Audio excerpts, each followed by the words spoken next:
वादी सोन नोशेरा में attorney general Malik Mansoor Usman Awan को वालहाना खराज तहसीन। इलाके की तकदीर बदलने में उनका किरदार तारीखी अहमियत रखता है। इस हवाले से तफसीलात जानते हैं अपने नुमाइंदे अमजद शहजाद की इस रिपोर्ट में।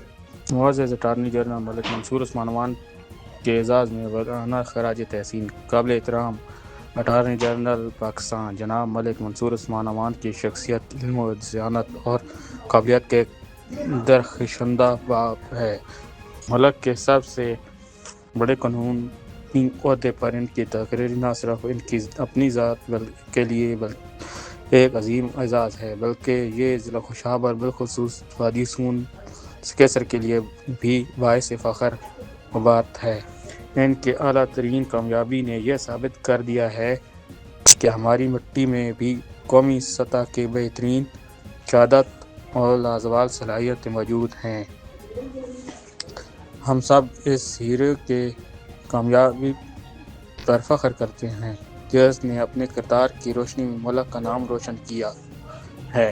खिदमत और लगन का पैकर मलिक मंसूर उस्मान अवान का अपने आबाई इलाके में लगाव और ख़िदमत का जज्बा इनकी कौमी ज़िम्मेदारियों से कहीं ज़्यादा गहरा है।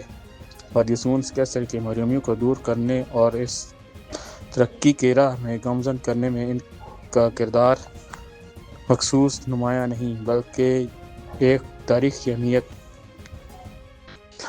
का हामिल है। इनकी कोशिशों के नतीजे में वादी सून का समाजी इक़्तिसादी मंजरनामा तेजी से तब्दील हो रहा है। आपने रिपोर्ट मुलाहिजा की। मजीद खबरें और अपडेट्स जानने के लिए देखते रहिए फैज न्यूज नेटवर्क।